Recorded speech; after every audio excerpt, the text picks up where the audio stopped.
Why are they great? That's a stupid question. And they seem passionate about what they do. They actually seem to believe in it. And they care about their fans.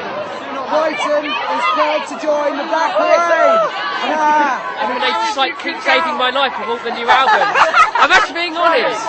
They've saved my life and I love them. Kids don't come to the show and be like, oh wow, you know, the curtain's gonna open, George's gonna come out and he's gonna tell me the fucking secret to life, or he's gonna tell me what I should be doing with my life, and that's gonna help me. They feel that, you know, when the curtain opens, you know, there's gonna be this band that's there that I finally feel like is speaking for me. Like, they're saying everything I've wanted to say. They've gone through these things. I'm inspired, and I'm gonna find it. I'm gonna find the way on my own. So fix your eyes and get up. Better get up while you can.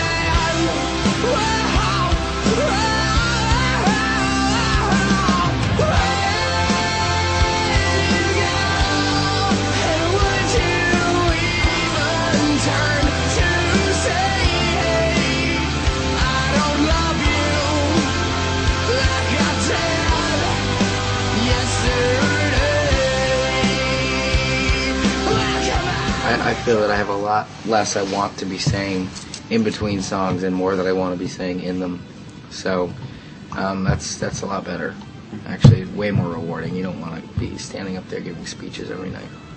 I felt very compelled to say things that maybe challenged them, because they weren't being challenged or they weren't being questioned about how they were behaving, about how they were treating each other, really.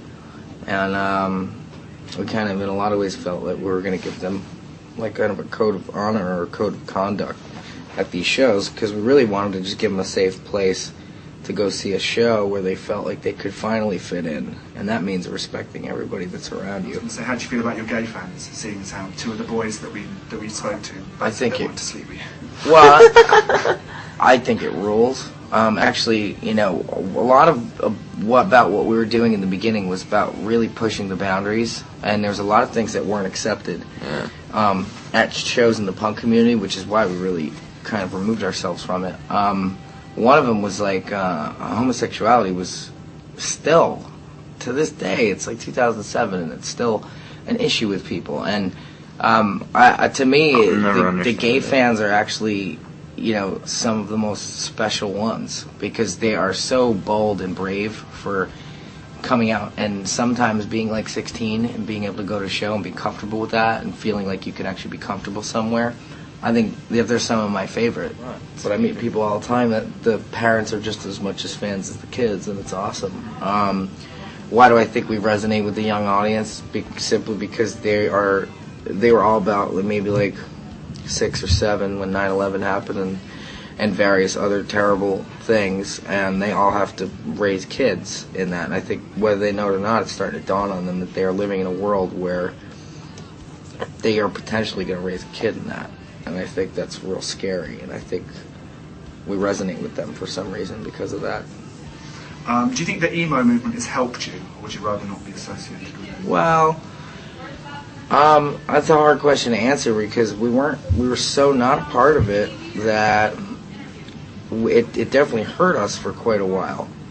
So then to be lumped in with something that affected your band as to make it so your band couldn't get booked on gigs because you didn't look or sound like the other bands, it's weird to kind of have that. It's almost like it keeps haunting you, and you're just like, well, you know, it was never actually a help. It was just like a burden. I think, to me, it's a dead scene. It's been a dead scene for a while, because it's not like grunge or anything. Grunge affected the world.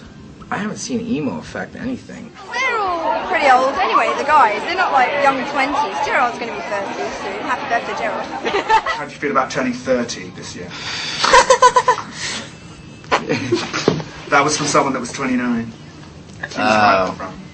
Let me see. I'm excited about it. I'll tell you why. Because I always see getting older as like learning. You know, 30's not old. 30's like the new 20. For trees. For trees.